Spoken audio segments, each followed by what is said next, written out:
wasn't real. She shook her head slightly. The man's face once again became one of a stranger. She forced her gaze away, then jumped when a deep male voice spoke beside her.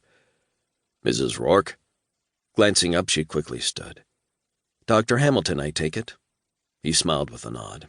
"It's nice to finally meet you." "Please sit down," Pam said as she took her seat. "Thank you so much for meeting me. Shelby has nothing but good things to say about you." Shelby was a colleague as well as a friend who suggested Dr. Hamilton to her. "My pleasure." He gave her a nod, then asked for water when their waitress rushed over to take his order. Once she left, Dr. Hamilton looked back at Pam. "That was kind of Ms. Mason. Actually, I want to thank you. What you have told me through email has me very intrigued about your son, Daniel. And please call me Sam." Pam would call him anything if he could give her answers on what was going on with Daniel. "And I go by Pam." She smiled, then sighed. "I have to be honest, I've not given you all of the details because of security reasons. My husband is a VC warrior and—" "Yes, I know, Duncan Roark," Sam interrupted, then chuckled at her shocked expression. "Doctors are particularly good at research. After getting the bits and pieces about Daniel, which most would not believe, I had to check into you as well." "Fair enough," Pam chuckled. It was hard not to be paranoid when your husband was a high-ranking member of the Vampire Council. "So let me see if I have everything straight," Sam began, but Pam stopped him with a shake of her head. "You don't," she said, then sighed. "Not even half of it. Dr. Slade Buchanan, who is also a VC warrior, has made every effort to find out what is going on with Daniel. I truly feel terrible going behind his back talking to you, but if I don't do something and soon, I'm afraid I will lose my son. I've talked to many doctors through email, just as I have with you, but you are the only one who continued to correspond, even with the little information I was giving you.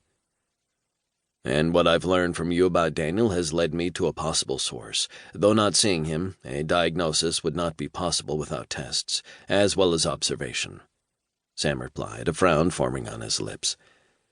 "I would have to see him, Pam. We can talk for hours on what-ifs, but until he is seen as well as tested, this is all just conversation."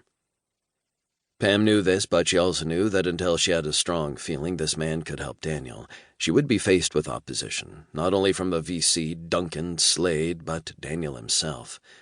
He had repeatedly told her and anyone else who brought up his condition that he would not be a study case for anyone.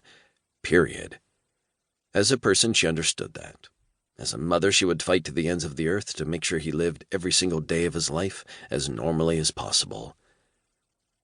But what it sounds like to me is an extremely rare, progressive genetic disorder that causes children to age rapidly, starting in their first 2 years of life," Sam continued somewhat hesitantly. "Progeria." It wasn't a question. Sam knew exactly what he was talking about after spending hours upon hours, days upon days, as well as months upon months researching anything that would give her answers. "Also known as Hutchinson-Gilford syndrome." Sam sat back, folding his arms across his chest. "I see you've done your research." "I have, but this isn't what Daniel has, or at least I don't think so. If Guinness had a world record for the shortest pregnancy and then delivering a healthy at-weight baby, I would be the winner of that record. Daniel has none of the classic symptoms of progeria. His growth has definitely not slowed, he is proportionate in growth, no hair loss, no thinning of the skin, and he's healthier than anyone I know." Pam continued, feeling the frustration that always seeped into her mind and body when trying to figure out what was wrong with her son. "Is progeria hereditary?" Sam cocked his eyebrow at her.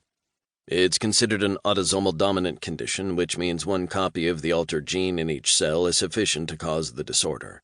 The condition results from new mutations in the LMNA gene and almost always occurs in people with no history of the disorder in their family.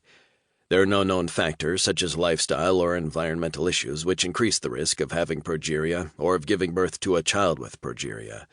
It's an exceedingly rare disease." Pam hesitated before asking, "What if the mother was injected with something prior to getting pregnant?" Without a doubt, she knew she was going to have to tell this stranger, nice as he was, about her past.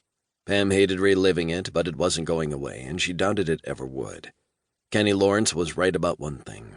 She would never forget him. He made damn sure of that. "I'm sorry, you lost me." Sam uncrossed his arms and leaned forward. "Injected with what?"